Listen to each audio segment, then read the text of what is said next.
Honolulu, Hawaii at Ilocos Sur nangakong magtutulungan upang maiangat ang turismo at ekonomiya sa kani-kanilang lugar. Narito ang ulat. Kapwa nangako ang mga opisyal ng City at County ng Honolulu, Hawaii at ng Ilocos Sur na magtutulungan upang mapalago ang turismo at ekonomiya ng dalawang lugar.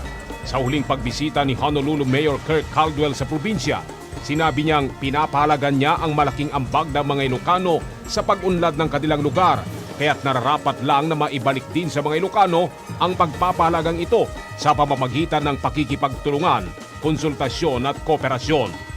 We value the relationship we have with Ilocos Sur, and we're looking to build bridges for greater economic relationships.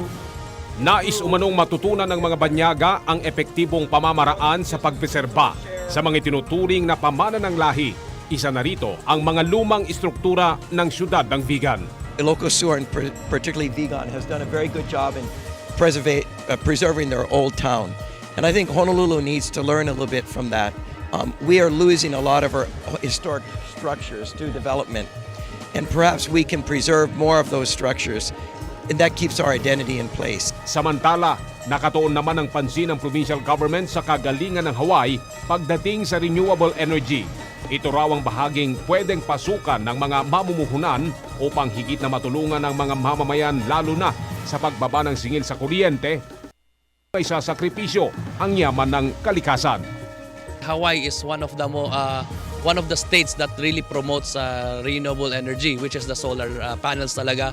Pati yung pagpunta ko nung sa Hawaii, ang dami kong nakita mga solar panels. So malaking tulong po ito, at saka sana makahanap na rin tayo yung perfect na investor para makapag-invest dito sa probinsya.